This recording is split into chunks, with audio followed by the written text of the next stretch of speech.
ওই অবস্থায় হযরত জাবের নবীজির পাশে আইসা দেখেন নবীজির পেট পিটে লাইগা গেছে, পাথর বেঁধে রাখছেন। নবীজি সোজা হইয়া আমার আপনার নবী দাঁড়াইতে পারেন না, আল্লাহর নবী সোজা হইয়া দাঁড়াইতে পারেন না। পেটের খোদায় জাবের জিজ্ঞেস করেন, নবী গো, ওগো নবী, সোজা হইয়া দাঁড়ান না কেন? নবী বলেন, জাবের আজ 3 দিন হয়ে যায় নবীর পেটে কিছু নাই, আমি ক্ষুধার্ত, পেটে পাথর বেঁধে রেখেছি রে জাবের, এজন্য আমি সোজা হইয়া দাঁড়াই না। সোজা হইয়া দাঁড়াইলে পাথরটা খুলে পড়ে যায়। জাবের এক দৌড়ে বাড়ি চলে গেলেন, যাইয়া বিবিকে বলতেছেন, বিবি, ও বিবি, ঘরে কিছু আসেনি? আমার নবী, রহমতের নবী, পেটের মধ্যে পাথর বেঁধে রেখেছেন, আমার ঘরে যদি খানা থাকে গো বিবি, আর নবীর পেটে যদি পাথর থাকে, জবাব দিতে পারবো না, মালিকের দরবারে জবাব দিতে পারবো না। যেই নবী রহমতের নবী, যেই নবীর উসিলায় আল্লাহ পাক তোমারে আমারে খাওয়াইতেছে, এই নবী যদি না খায়া থাকে আর তুমি আমি খাই, জবাব দিতে পারবো না। বিবি গো, বলো না ঘরে কিছু আসেনি? বিবি তখনই ডাক দেয়া কয়, স্বামী গো, অল্প কিছু রুটি আর অল্প কিছু গোশত আছে, 4-5 জন মানুষ খাইতে পারবে। তুমি আল্লাহর নবীকে যা দাওয়াত দাও, দুপুর বেলা নবী যেন আমাদের বাড়িতে দাওয়াত রাখেন। জাবের দৌড় দিয়া নবীজির কাছে চলে গেলেন, যায়া নবীকে ডাক দিয়ে বলতেছে, ইয়া রাসূলুল্লাহ, আজ দুপুর বেলা জাবেরের বাড়িতে আপনার দাওয়াত। দিনের নবী, মায়ার নবী, একা একা দাওয়াত খাইতে যাইতে পারেন না। আমার নবী দরদি নবী, উম্মতের দরদি নবী। হঠাৎ করে নবী উঁচা একটা পাথরের উপরে ওইটা নবী এলান দেওয়া শুরু করলেন, সাহাবীরা রে, যে যেখানে কাজের ভিতরে মগ্ন, আর তোমরা সামনে কাজ বাড়ায়ও না, একটা এলান আমার শোনো। তোমাদের ভাই জাবের আজ দুপুর বেলা তোমাদেরকে দাওয়াত করেছি, অথচ জাবের দাওয়াত দিছেন নবীকে একা, আর সাহাবী সংখ্যা হলো 1500, খানা আছে মাত্র 4 জন 5 জনের খানা, নবী দাওয়াত দিয়া দিছেন 1500। জাবেরের চোখগুলা বড় বড় হয়ে গেল, টেনশনে পড়ে গেলেন, টেনশনে পড়ে গেলেন। স্বাভাবিকভাবেই তো টেনশনে পড়ার কথা, আমি দাওয়াত খাওয়াবো 4 জন 5 জন, যদি খবর পাই আসতেছে 1000, তাহলে দাওয়াত বাড়িওয়ালার অবস্থা কি হবে? বাড়িওয়ালার অবস্থা হবে বাড়ি থেকে বাইকে চলে যাওয়া, ঠিক না? বাড়ি থেকে বাইকে চলে যাওয়া, ঘরে তালা দিয়ে চলে যাবে, আমি খাওয়াবো 4 জন 5 জন, আইতেছে 1000, এখন কি করব? আল্লাহর নবী দাওয়াত দিয়ে দিলেন 1500।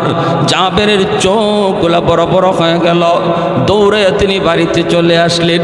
আয়েশা বিবিকে ডাক দিয়ে বলতেছেন, বিবি গো, ও বিবি, সর্বনাশ হয়ে গেছে গো বিবি, তুমি তো আমাকে বলেছিলা নবীকে দাওয়াত দিতাম, আমি তো দাওয়াত দিয়েছি, কিন্তু মায়ার নবী তিনি তো একা একা দাওয়াত খাইতে আসতে পারেন না। নবীজির সাহাবী ছিলেন নবীর সাথে 1500, নবী তো 1500 সাহাবীর দাওয়াত দিয়া দিছি। ও বিবি, এখন বলো কি করি, এখন বলো কি করি? হাই হাই হাই হাই, কত বড় পেরেশানি। কিন্তু হযরত জাবের রাদিয়াল্লাহু তাআলা আনহুর বিবি, তিনি কি পরিমাণ বুদ্ধিমতী নারী ছিলেন, দেখেন কি পরিমাণ ইয়াকিন ছিল তাদের আল্লাহ রসুলের প্রতি। বিবি সাহেব বলতেছে, স্বামী গো, ও স্বামী, টেনশন করো কেন, টেনশন করো কেন, একটা কথার জবাব দাও, নবীকে দাওয়াত দিয়েছে কে? হযরত জাবের বলেন, নবীকে দাওয়াত তো আমি দিয়েছি। বিবি সাহেব বলতেছে, তো 1400 আর 1500 সাহাবীদেরকে দাওয়াত দিয়েছে কে? জাবের বলেন, 1500 সাহাবীকে আমি দেই নাই, দাওয়াত দিয়েছেন মায়ার নবী। এমনি জাবেরের বিবি বলে, তাহলে আল্লাহর কসম কোনো টেনশন আমাদের নাই, নবী যদি নিজের জবানে 1500কে দাওয়াত দিয়া থাকেন, তুমি না দিয়া থাকো, তাহলে আমার নবীর জবানের ইজ্জত আল্লাহ কেমনে রাখবে, এটা আল্লাহ ভালো বুঝবে। কারণ আশিক আর মাশুকের এখানে খেলা শুরু হয়েছে। নবী হলেন আশিক, আল্লাহ হলেন মাশুক। আশিক বলে ফেলছে, এখন আশিকের কথার দাম মাশুক কেমনে রাখবে সেটা তিনি বুঝবেন। তোমার আমার টেনশন নাই, সুবহানাল্লাহ, যেরকম কত সুন্দর জবাব, কত সুন্দর বুদ্ধি। মহিলাদেরও বুদ্ধি আছে, আপনাদের ঘরে যে বিবি সাহেবেরও বুদ্ধি আছে। আপনি যদি মনে করেন যে আপনার ম্যাডামের কোনো বুদ্ধি শুদ্ধি নাই, এটা ঠিক হবে না। নবী বলেন ঘরের সমস্ত কাজ বিবির সাথে পরামর্শ করে করো, এটা নবীর সুন্নত। ঘরের কাজ যদি স্ত্রীর সাথে পরামর্শ করা হয়, আল্লাহ পাক এই কাজের মধ্যে বরকত দেয় এবং বিবি সাহেবের মনটা খুশি হয় যে আমার স্বামী দুই একটা কথা আমাকে জিজ্ঞেস করে, আমার সাথে পরামর্শ করে। সিদ্ধান্ত নেবেন আপনি, যা করবেন আপনি, কিন্তু পরামর্শ নেবেন স্ত্রীর কাছ থেকে। পরামর্শে মাঝে মাঝে স্ত্রী ভালো পরামর্শও দিবে। যদি ভালো পরামর্শ দেয়, এই পরামর্শ মোতাবেক কাজ করবেন। যদি বুঝেন না তার পরামর্শ মতো কাজ করতে পারবেন না, আপনি ভিন্নভাবে কাজ করবেন, করেন, তাও অসুবিধা নাই। কিন্তু পরামর্শ, তার একটা মত নেওয়ার কারণে আল্লাহ আপনার এই কাজের মধ্যে বরকত দিয়ে দিবে। যদিও এই কাজে সফলতা কম ছিল, আল্লাহ স্ত্রীর পরামর্শ নেওয়ার খাতিরে এই কাজে আল্লাহ পাক আপনার এই কাজের মধ্যে সফলতা দিয়া দিবে। এটা স্ত্রীর সাথে পরামর্শ করার গুণ। আর হাজিরিন, আর বলি কেমনে বলি, আমাদের দেশে মহিলাদের বুদ্ধি নাই। বুদ্ধি না থাকলে দেশ চালায় কে? পুরুষ না মহিলা? আপনাদের এলাকাতে নাকি? আমরা যখন সৌদি গেলাম, তো আমি আল্লাহ পাকের অশেষ দয়া 10, 11, 12 তিনবার গেলাম। তো একজন আমারে জিজ্ঞেস করে, সৌদির এক শায়েখ, সে আমাকে আরবিতে বলতেছে, এই বাড়ি কোথায়? তো ওদের তো ভাষাই এরকম, এটা তো আপনারা বুঝবেন না। আরবিতে ভাষাটাই, আরবিতে আপনিও নাই তুমিও নাই, সব আন্তা, সব এক ক্যাটাগরি। বাড়ি কোথায়? আমি বললাম বাড়ি বাংলাদেশ। বাংলাদেশ? আমারে কয় কি শুনবেন? কয় তোমাদের বাংলাদেশে পুরুষ মানুষ আসেনি? আমি মনে মনে কই, মা এই বেজুইতে এবার মা থেকে। আমি বললাম আমারে কি তোমার বেটি মনে হয়? আমারে মহিলা মনে হয়? আমি যে পুরুষ দেখো না? কয় না, এই জন্য বলি না, এই যে বলতেছি এজন্য যে তোমাদের পুরুষ কই, মহিলা একজন নামে আরেকজন উঠে, পুরুষ মানুষ কোথায়? প্রশ্ন এটা থাকেনি না? থাকে না? আমরা বলি না, আমরা মন্দ বলবো না, আমরা খারাপও বলবো না, তবে এটুকু বলি যে মহিলাদের বুদ্ধি আছে। দেশও চালাইতেছে আমাদের মহিলায়। আপনার ঘরের ম্যাডাম, তার একটু মূল্যায়ন করবেন, তার একটু দাম দিবেন, তার একটু আদর করবেন, তার একটু কদর করবেন। এটা আমার নবীর বহুত বড় সুন্দর। ও আরিফু হুন্না বিল মারুফ, নবী বলেন স্ত্রীদের সাথে ভালো আচরণ করো, স্ত্রীদেরকে মায়ার সুরে ডাক দিও, স্ত্রীদেরকে মায়া করো। মাঝে মাঝে ঘরের কাজ, সব কাজে পরামর্শ নিও। তার পরামর্শ ভালো লাগলে পরামর্শ মতো কাজ করো, সে তার অন্তরটা শান্তি পাবে।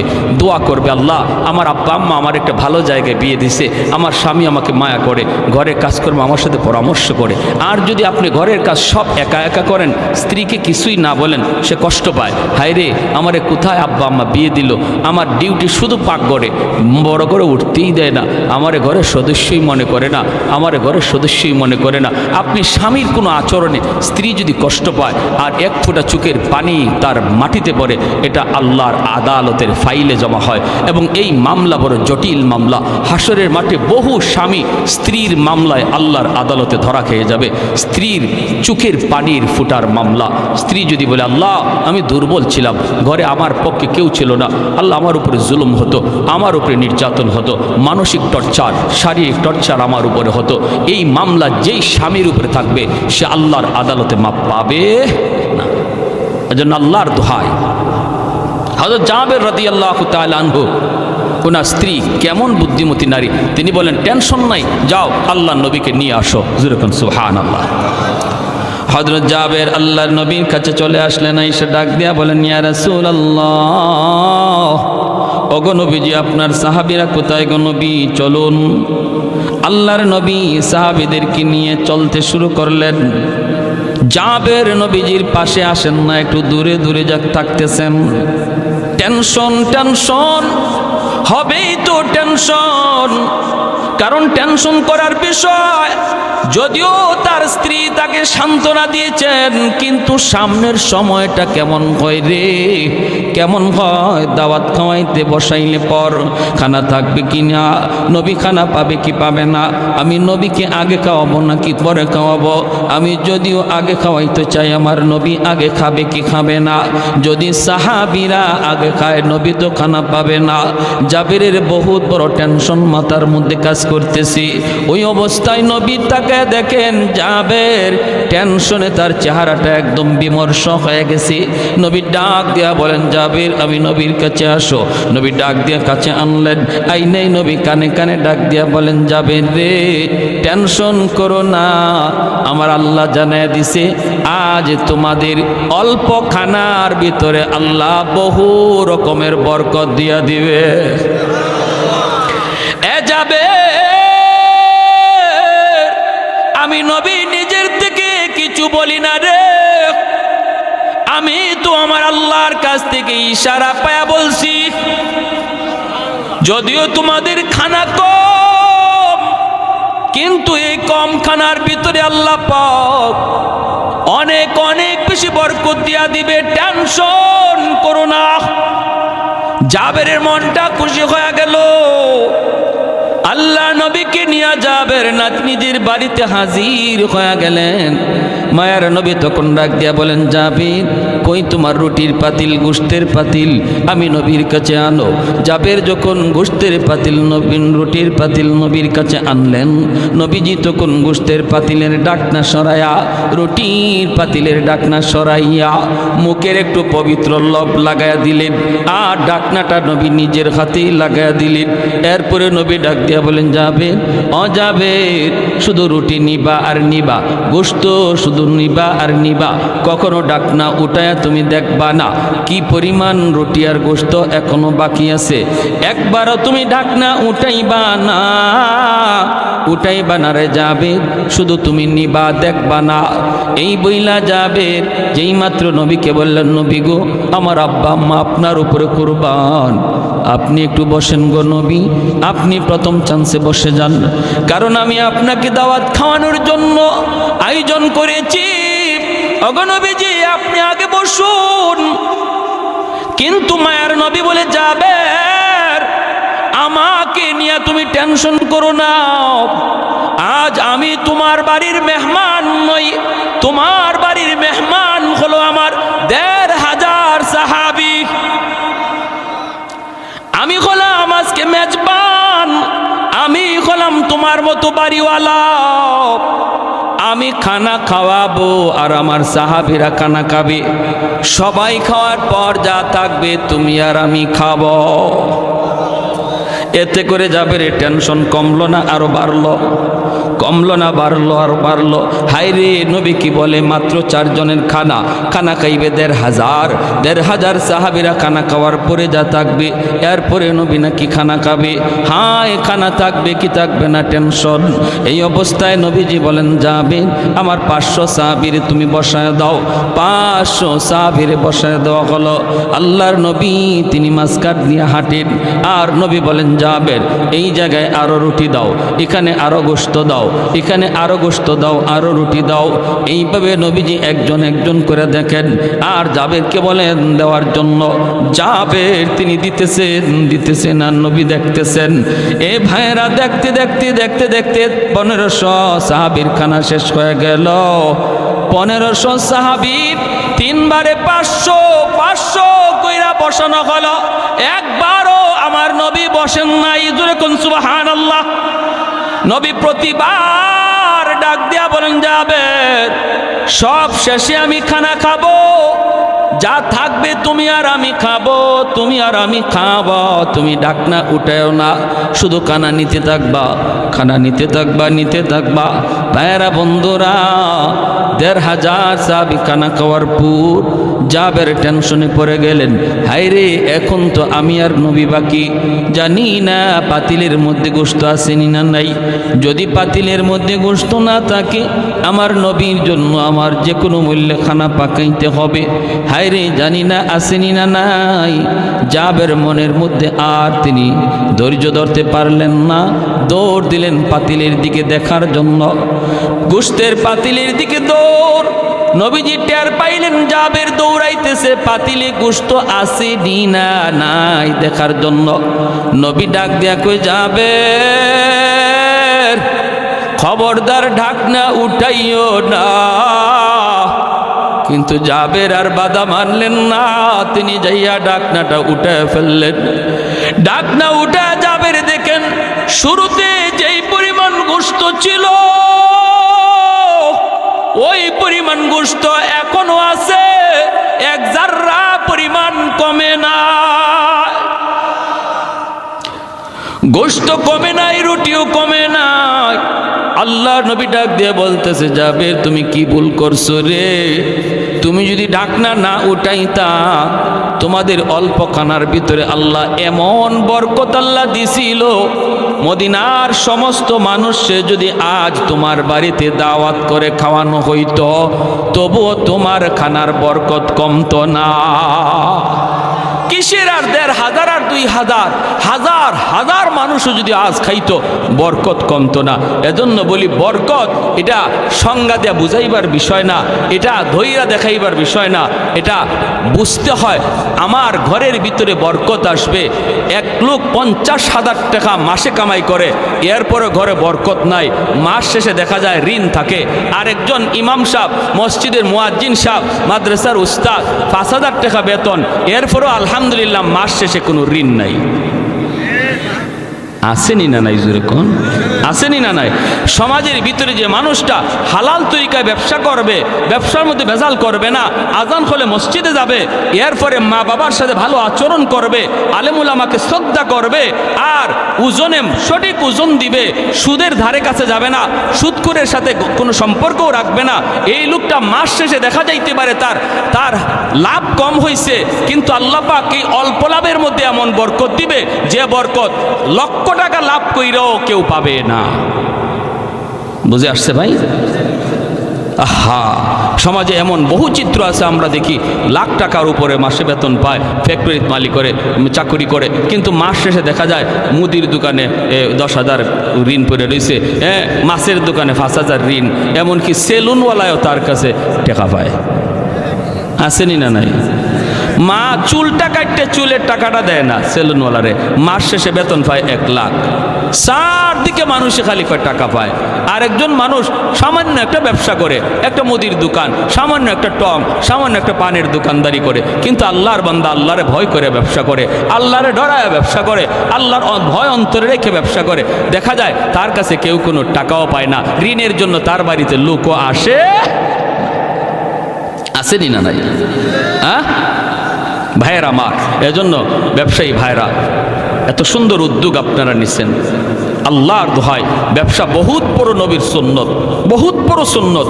৬০ ভাগ রিজিক নবী বলেন আল্লাহ ব্যবসার মধ্যে রাখছে, আর ৪০ ভাগ রিজিক আল্লাহ বাঁচিয়ে দিছে চাকুরিজীবীর এবং ফসলাদি ক্ষেত খামারের মধ্যে, আর চাকরি বাকরির মধ্যে ৪০ ভাগ, আর ৬০ ভাগ রিজিকই আল্লাহ পাক ব্যবসার মধ্যে দিয়ে দিছে।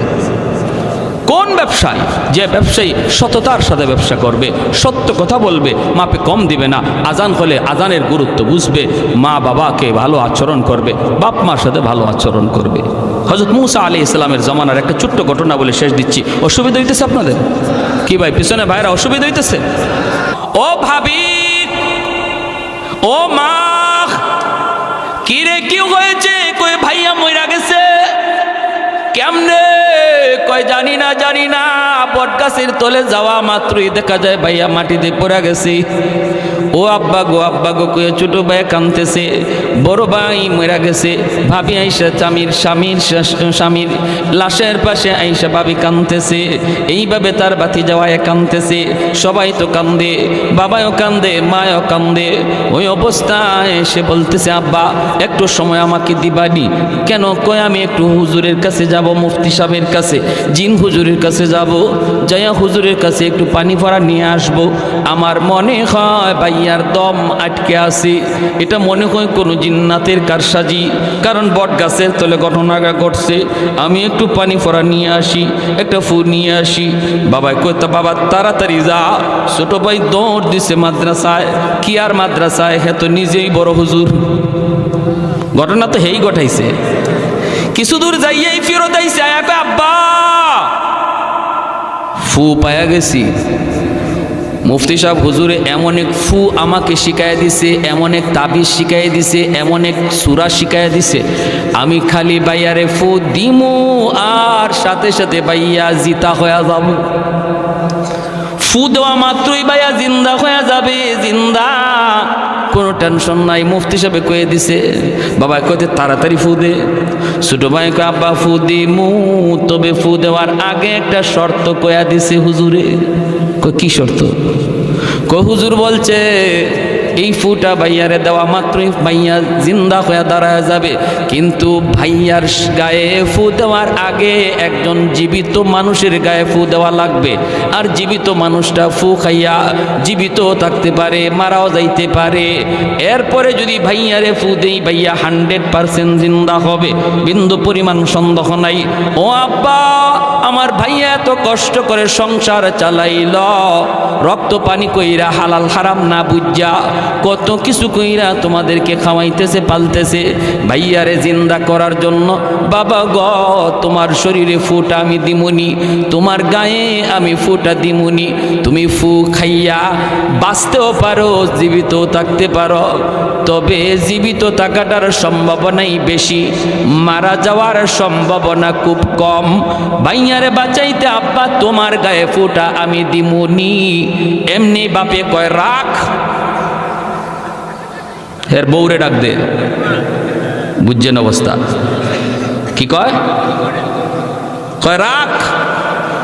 ছোট ভাই আব্বা তুমি যে মরে যাইবা এটা কিন্তু 100% না, সম্ভাবনা আছে, তবে ভাইয়া যে জিতা হইব এটা 100%।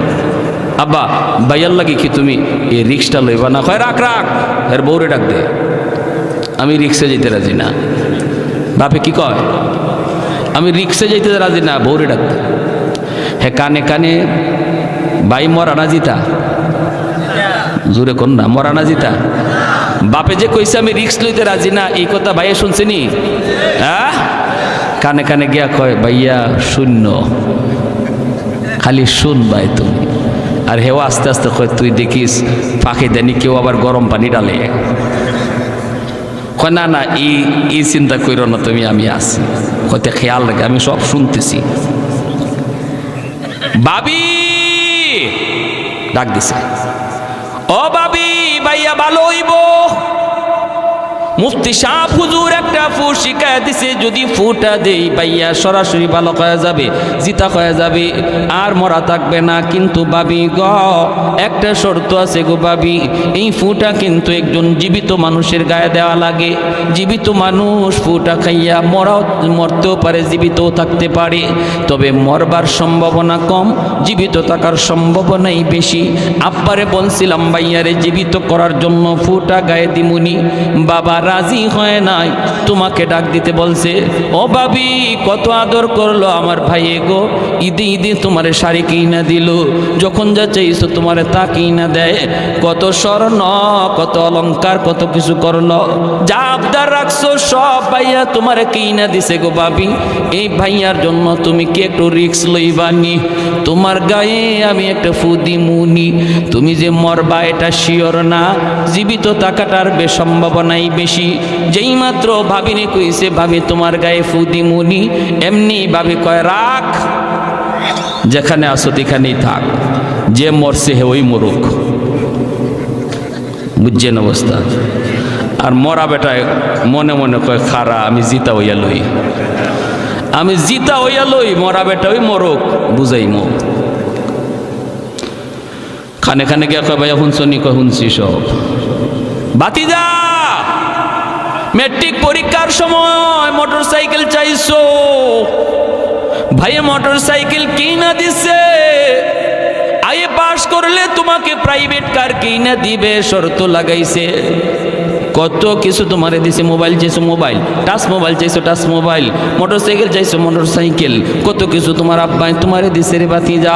এই বাবার জন্য তুমি একটু রিক্স লইবানি, তোমার মায় তো রিক্স লয় না, তোমার দাদা লয় না, তুমি একটু রিক্স লইবানি। এত কষ্ট করে এত কষ্ট করে হালাল হারাম কোনো কিছু না বিচার কইরা তোমাদেরকে পালতেছে, দিতেছে, খাওয়াইতেছে। বাতিজায় তখন কয় চাচা যেখানে আসো সেখানেই তুমি থাকো, আজ থেকে তুমি আমার আব্বা। নাও তখন চাচারই আব্বা ডাকে। এই মরা বেটা হঠাৎ করে জিন্দা হইয়া দিছে দৌড়, এক দৌড়ে মাদ্রাসা গিয়ে ওই বড় হুজুর রেখে, হুজুর মাপ চাই হুজুর, তওবা করান। জীবনে আর সুদের টাকা ঘরে ঢুকাইতাম।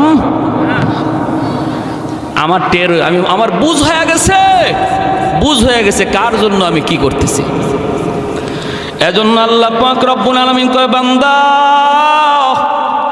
তুমি যদি ঈমানের সাথে নেক আমল করো, এক নাম্বার পুরস্কার হলো হায়াতান তাইয়্যিবা। পুরস্কারগুলি একটু মনোযোগ দিয়ে শুনুন।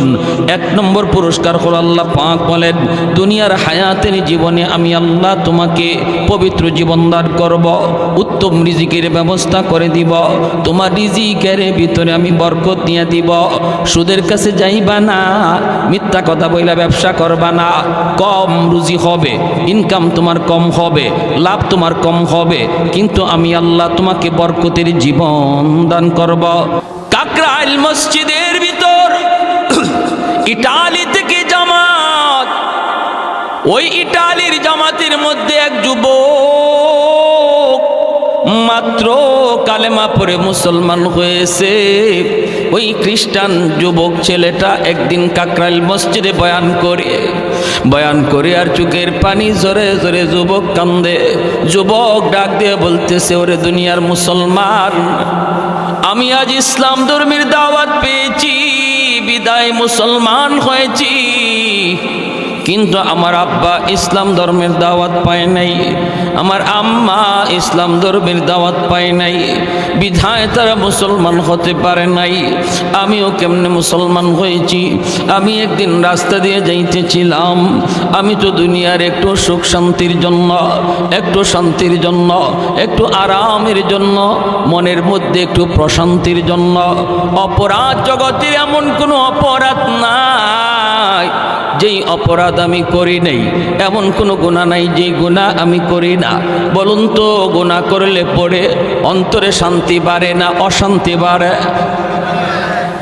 গুনার বদ আসর হলো একটা গুনাহ করার পর আরেকটা গুনাহ করানোর জন্য শয়তান আপনাকে উদ্বুদ্ধ করবে আর বলবে, তুই এই গুনাহটা করছু, আরেকটা গুনাহ তুই কর, অন্তরের ভিতরে শান্তি পাবি।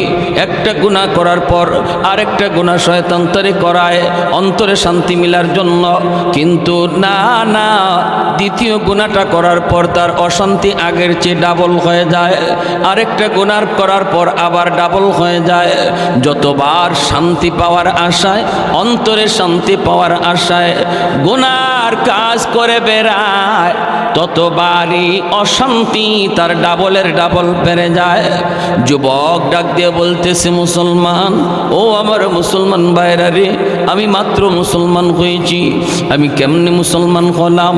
আমি তো একদিন রাস্তা দিয়ে যাইতেছি, হাতের মধ্যে ছিল আমার গানের বাজনা, গিটার ছিল আমার হাতে, আমি তো ইসলাম ধর্ম কি জিনিস বুঝতাম না, জানতাম না।